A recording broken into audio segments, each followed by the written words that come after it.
Panoorin natin to guys. Kaibang technique yung ginawa nila. Oh. Tamang basa lang sa sahig.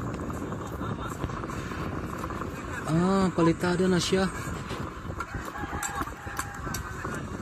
Taas na to building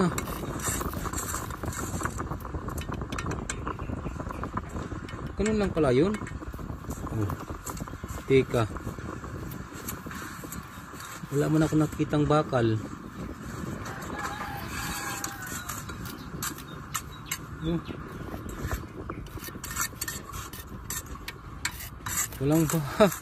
Walang bakal.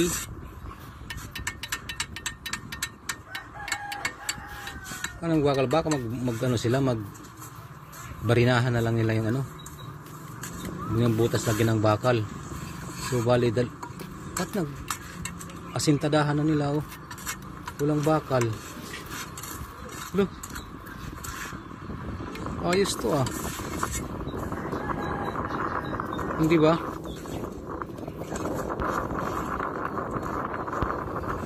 Baka ito bumigay. Baka bumigay yan, mahulog yan pag nasandalan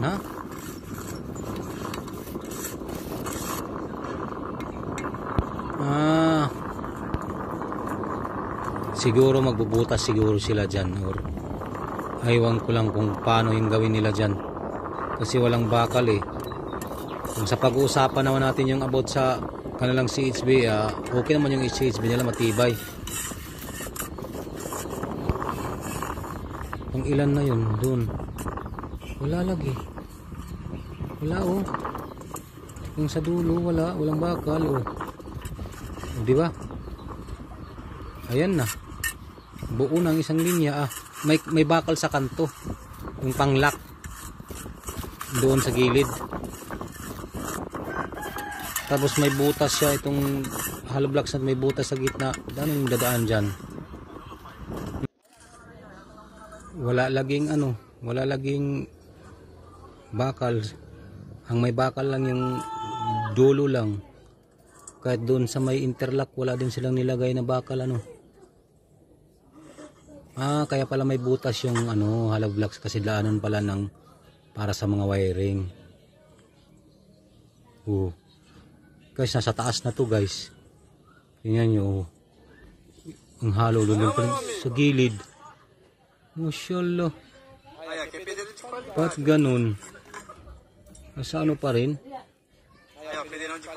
Hala. Paano kaya yun? No? Redes sociais, Lupit. Instagram. Meninão tá lá, tá pronto pra receber. Basta yung nito, no?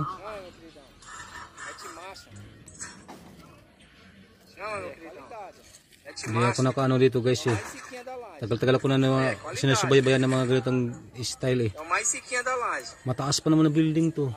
Wala man ako nakita doon na nilagyan nila mga bakal at mga dingding, mga asintada nila. Doon lang sila nakaano. Sa mga biga nila malaki. Pero kahit na ito, dapat lagyan din ito ng wala pagod palaman. Lupit, di ba?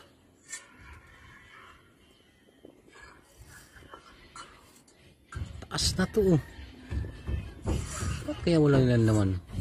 Di man nilalagyan ng bakal. Ay ambot kung madigon ba ini.